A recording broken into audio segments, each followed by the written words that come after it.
सुप्रभात विद्यार्थी वंदे मातरम। आइए आज कक्षा 10वीं के शिक्षित पुस्तक भाग 2 से राम लक्ष्मण परशुराम संवाद को पढ़ेंगे। भाग राम लक्ष्मण परशुराम संवाद भाग 3 को पढ़ेंगे, जिसके तुलसीदास जी लेखक हैं। आइए पहले हम इसका स्वरवाचन करके इसको रसानुभूति द्वारा इसका भाव समझने का प्रयास करेंगे। इसके बाद हम इसको भावार्थ और खंडयुक्ति के माध्यम से और विस्तृत भावार्थ को समझने का प्रयास करेंगे। तो आइए पहले हम इसका स्वरवाचन करते हैं। बिहसी लखन बोले मृदुबानी, अहो मुनीसी महाबटमानी। पुनि पुनि मोहि देखाव कुठारो, चहत उड़ावन फूकी पहाड़। इहा कुमरपतिया को नाही, जे तर्जनी देखी मर जाई। देख कुठार सरासन बाना, मैं कचुका सहित अभिमाना। भृगुसुत समुझ जने मिलो की, जो कचुकहो सहोर से रोकी। सुर महेश्वर हरिजन अरु गाई, हमरे कुल इन पर न सुधाई। बंदे पाप अपकीर्ति हारे, मारत पाप परियत मारे। कोटि पुलिस समवचन तुम्हारा, व्यर्थ धरौ धनवान कुठारा। जो बिलोक अनुचित कहे चमो महामुनि धीर। सुनी सरोष भृगुवंश मणि, बोले गिरा गंभीर। इस प्रकार सुंदर तुलसीदास जी के द्वारा लिखी गई चौपाइया एवं दोहा का भाव यहाँ पर। आइए इसका भाव समझने का प्रयास करें। बिहसी लखन बोले मृदुबानी, अहो मुनीसी महाबटमानी। बिहसी यानी हंस करके, लखन बोले यानी लक्ष्मण जी बोलने लगे। कैसे बोलने लगे?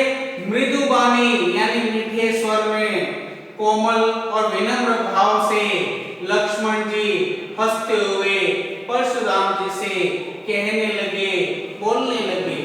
ओहो मुनिसु यानी महान मुनि, महाभटमानी महाभट यानी महान योद्धा, मानी यानी जानना चाहिए, प्रसिद्ध।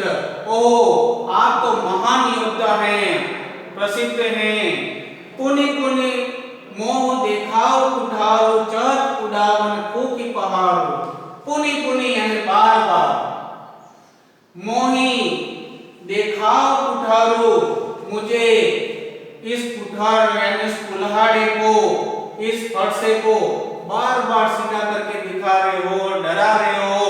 जैसे चहत उड़ावन फूकी पहाड़ो, और चाहते हो फूकी यानी फूक मार से, पहाड़ो यानी पहाड़ को, उड़ावन यानी उड़ा देना, चाहत यानी चाहते हो। आप बार बार फरसे को दिखा करके, मुझे डरा करके ऐसे बता रहे हो कि फूक मारने से पहाड़ को उड़ा देना चाहते हो। उसी प्रकार मुझे भी आप कुल्हाड़ा दिखा रहे हो। और आगे कह रहे, यहाँ कुमड़बतिया को नाई, जे तर्जनी देखी मर जाए। फिर लक्ष्मण जी कह रहे हैं परशुराम जी को, यहाँ कोई कुमड़बतिया के समान को नहीं है, यानी यहाँ पर कोई कुमड़बतिया नहीं है, यानी छूमय का पौधा नहीं है, जो जे तर्जनी देखी मर जाई। जे तर्जनी यानी जो, तर्जनी यानी उंगली दिखाने से मरी जाए, मर जाए। जिस प्रकार कुमड़बतिया यानी छूमय का पौधा है, जिसको हाथ लगाने से वो मुरझा जाता है, वैसे ही यहाँ पर लक्ष्मण जी कह रहे हैं कि यहाँ पर कोई कुमड़बतिया यानी छुई की पौधे के समान निर्बल कोई नहीं है, जो तुम्हारी तर्जनी को देख करके मर जाएगा और मुड़ जाएगा। और आगे कह रहे हैं लक्ष्मण जी, देख कुठार सरासन बाना, मैं कचुका सहित अभिमाना। और लक्ष्मण जी कह रहे हैं मैंने तो आपके कुठारों यानी कुलाड़ा कड़से को, सरासन यानी धनुष को, बाण यानी बाना यानी बाण को देख करके मैं कुछ कहा सहित अभिमाना, मैंने तो आपके इस वेश को देख करके, आपके शरीर पर कुलाड़ा, धनुष बाण इत्यादि को देख करके मैंने आपको अभिमान सहित कुछ कह दिया। आपके वेश को देख करके, आपके कुलाड़ा हाथों में और कंधे पर धनुष बाण आदि को देख करके मैंने आपको अभिमान सहित कुछ कह दिया। आगे वो कह रहे हैं भृगुसुत समुझ जनेऊ तिलोकी, जो कुछ कहो सहोर सिरोकी। भृगुसुत यानी भृगु वंश के पुत्र, समुझी यानी समझकर, यानी आप भृगुसुत हैं, यानी भृगु ऋषि के वंशज हैं, यानी आप भृगु ऋषि वंशज ब्राह्मण के पुत्र हैं। और जनेऊ तिलोकी यानी आपके जनेऊ को देख करके मैं समझ गया कि आप ब्राह्मण हैं।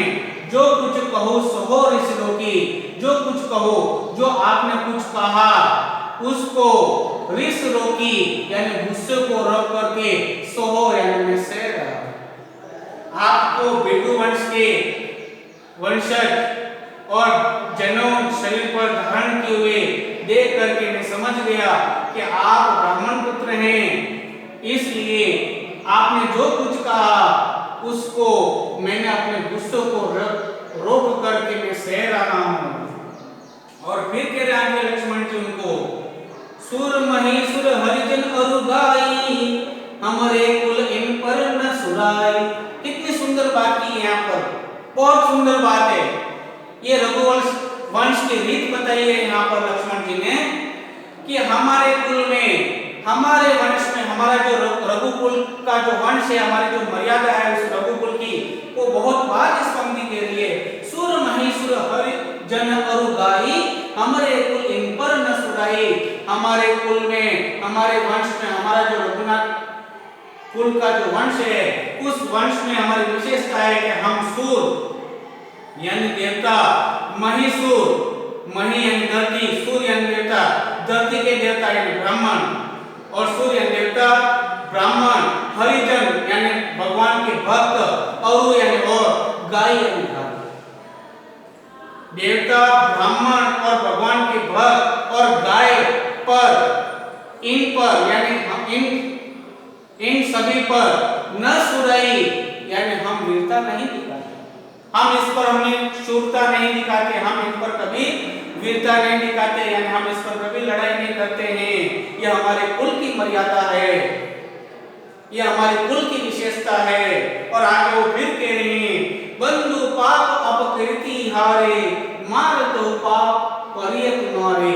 वो कह रहे बंदे यानी अगर आपको मारा जाए तो पाप लगेगा, यदि हमारे कुल की मर्यादा है इसलिए अगर हम आपको वध कर दें तो हमें पाप लगेगा और अपकीर्ति हारे, और यदि हम हार जाएं तो हमें अपकीर्ति होगी यानी अपयश मिलेगा, यानी बेइज्जती होगी, ऐसा लक्ष्मण जी कह रहे हैं।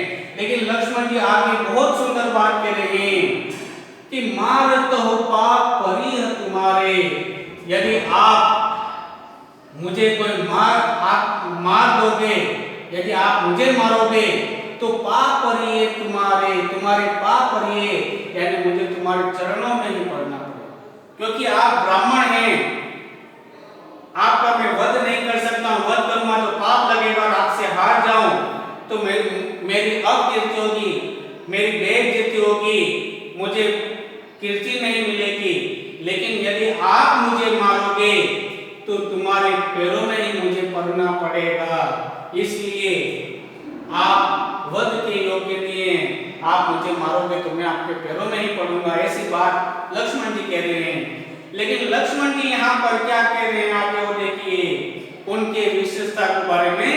कोटि पुलिस सम वचन तुम्हारा, कोटि पुलिस सम वचन तुम्हारा, व्यर्थ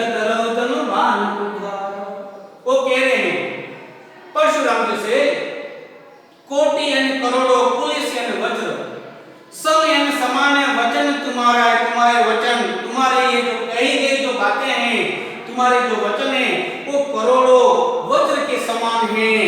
आपने तो व्यर्थ धरो धनुबान उठारा, आपने तो व्यर्थ में ही यानी बेकार में ही धनु यानी धारण कर रखा है, धनु यानी धनुष, बाण यानी बाण को, कुठारा यानी कुल्हाड़ी को, आपने तो अपने शरीर पर धनुष बाण और कुल्हाड़ी को व्यर्थ में धारण कर रखा है। इनसे तो ज्यादा करोड़ों वज्रों के समान आपके वचन कठोर हैं। ऐसी बात यहाँ पर लक्ष्मण जी कह रहे हैं। और आगे क्या कह रहे हैं देखिए, जो बिलो की अनुचित कहे चमोह महामुनि जी, सुनी सरोष भृगुवंश मणि बोले गिरा हमी। जो बिलो की यानी आपकी ये जो वेशभूषा है उसको देख करके अनुचित कहो यानी अनुचित कहते हैं। महामुनि यानी हे महामुनि, हे परशुराम जी, क्षमो यानी मुझे क्षमा कीजिए, धीर यानी आप धैर्यवान हैं। आपके वेश को देख करके मैंने अनुचित कह दिया है। हे महामुनि, आप तो धैर्यवान हैं, क्षमो हूँ यानी मुझे क्षमा कीजिए, ऐसा लक्ष्मण जी कह रहे हैं। जब ऐसा कहते हैं आगे क्या होता है देखिए, सुनी सरोष भृगुवंश मणि बोले गिरा गंभीर। ऐसी बात लक्ष्मण जी के मुंह से सुन करके भृगुवंश मणि यानी भृगुवंश मणि यानी परशुराम जी सरोष यानी गुस्से सहित, सुनी यानी इन बात को सुन करके, गंभीर यानी अत्यंत गंभीर में, गिरा बोले यानी अपनी वाणी बोले, अत्यंत गहरी बात कहने लगे। परशुराम जी लक्ष्मण जी की बात को सुन करके अत्यंत गंभीर वाणी में स्वरोष पूर्वक यानी गुस्से पूर्वक अपनी बात कहने लगे लक्ष्मण जी। इस प्रकार की बात इस पद और चौपाई और दोहे में की गई है। अभी तक आपने हमारा चैनल सब्सक्राइब नहीं किया तो कर लीजिए, चैनल को सब्सक्राइब कीजिए, लाइक कीजिए, आगे अपने मित्रों को शेयर कीजिए, अपना ज्ञान बढ़ाइए और मस्त रहिए। धन्यवाद। जय हिंद। वंदे मातरम।